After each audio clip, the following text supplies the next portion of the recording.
pagkatapos to this video ay mag-overnight kami dito sa kagubatan sa loob ng 24 oras. Ito ang pinakadelikadong challenge na ginawa namin, ang mag-overnight sa gitna ng kagubatan.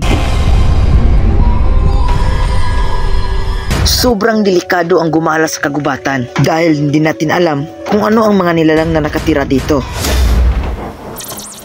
So what's up sa inyo mga kaibigan, no? So kung napapansin nyo is nandito tayo sa ginawa nating kubo nung nakaraang video dahil po sa isang pangako. So ito po siya.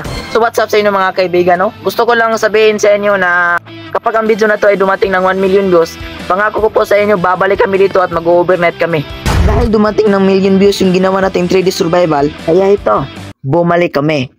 Nilagyan na pala natin ito ng trapal mga kaibigan para hindi na maulit yung nangyari sa atin nung nakaraang video. Start tayo ngayon ng 12 PM at expected na matatapos din tayo bukas ng alas 12. Luluto muna tayo mga kaibigan. Meron tayo ditong dalang chicken.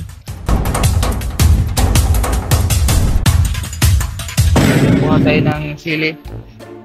Hindi po to sa ating mga kaibigan, no? Kukuha lang tayo ng kunti. What? Wala namang kapita eh. So okay na ni Goy.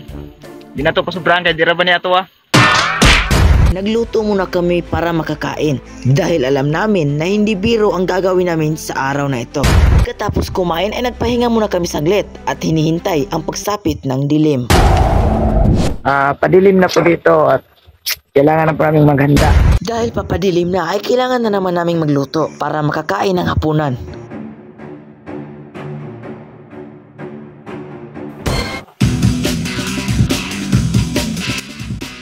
So yun mga kaibigan, luto na yung litod manok natin. Pwede nang kumain. Mabawig ka itong sa vlog na ito nga wag ito kaon.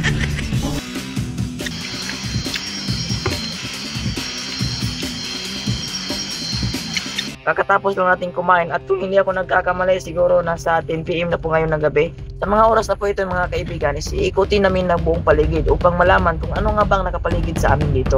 Pagkatapos namin kumain ay inikot namin ang buong paligid upang malaman kung ano nga ba ang nakapalibot sa amin at kung gaano kami kaligtas sa lugar na ito. So, iikutin muna natin ang buong paligid mga kaibigan. Nakatakot. Dito, napakalaking bato. Ha? Dalo mo yun, adlo kayo. Ha? Ito na ito. No? Doon siya to. Ha? Tingog na ito. Ang mga kaibigan, hating gabi nandito tayo sa gitna ng kagubatan. Sobrang lalim ng ano dito, ng... Anong tawag dyan? Yung nasa ilalim mo to? Ano Tagalog niyan? Galing ka sa Manila, napakabobo mo naman. Gago! Galing kang Manila, hindi mo alam. Anak ka nang. So, ayun mga kaibigan, no? So nakabalik na tayo dito sa ating kubo. Ang oras natin ngayon mga kaibigan is, yan. Alauna na po ng hating gabi. Dahil hating gabi na, ay kailangan na naming matulog at magpahinga. So, ayun mga kaibigan, no? So, nakahanda na kami ng aming matutulugan. So, ayun mga kaibigan, no? So, matutulog na po kami at magkita-kita po tayo bukas ulit. So maraming salamat po sa inyo. Good night po.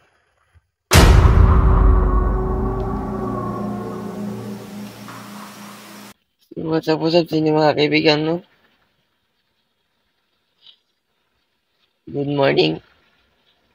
Okay, so what's up sa inyo mga kaibigan? So, magkakape po na kami mga kaibigan. Dahil sobrang ginaw po dito sa gitna ng kagubatan mga kaibigan. So, uuwi na po kami ngayon. Kita-kita po tayo next video. Maraming salamat po.